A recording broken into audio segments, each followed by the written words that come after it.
what is it? The Portland? Ted Wheeler. Jeez. This guy.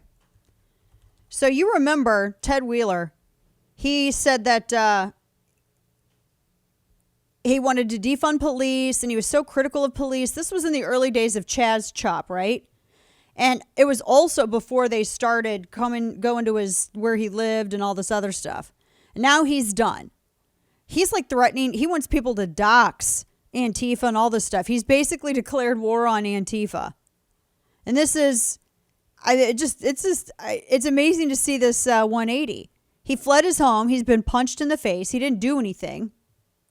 Nothing ever happened. He never did anything. Now he says it's time to take our city back from violent protesters.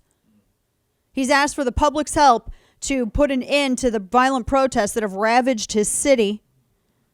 He issued a statement on this Friday. This is Post Radio, because they're extending their state of emergency through Monday. He says if BLM leaders can show the courage to stand up to this mob, then we all should. And this was after they came up with this thing like, hey, white anarchists, will you knock it off?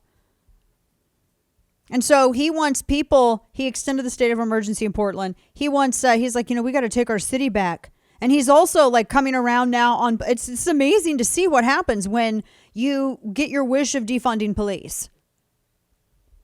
Meanwhile, offices across the country are demoralized.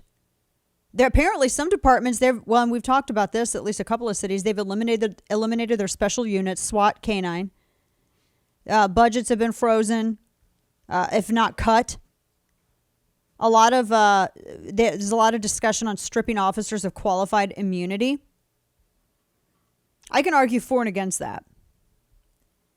And they said larger departments that regularly fill their recruit classes, they are trying to pump up these falling numbers. They're trying to make the application process more accessible, so easier, basically. They just said people don't want to be police anymore, and there's nothing that you can do. You're not going to be able to pay people to take on the type of rage mob and to volunteer to deal with that and have your life ruined for doing a job that the public wanted you to do. I was looking at this one headline here where it says that the Bryant family, the biological mother, wants to sue. Did you see that story? Yeah. Makai Bryant, her biological mother, says she wants to sue. The family are blaming the foster system for failing the 16-year-old.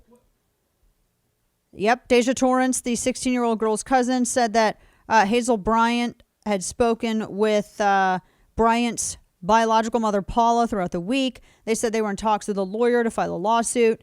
It wasn't clear who they want to sue. Who are they going to be able to sue? Apparently, the girls were in a fight over the cleanliness of the home.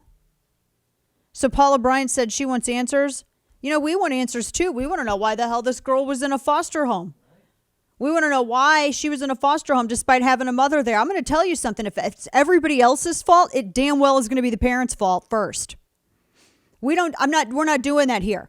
We don't do the whole, everything is so politically incorrect. Responsibility is not politically incorrect. If it's everybody else's fault, then it's sure as hell the parents' fault first. Without question. So yeah, we got questions too. Why was she in a foster home? Why was she so angry? What was done to her to get her to act like this? Why couldn't she count on her family? Look, if everybody's lives matter, when do they start mattering, folks? In the home. Because if they don't matter in the home, they're sure as hell not going to matter out in the street.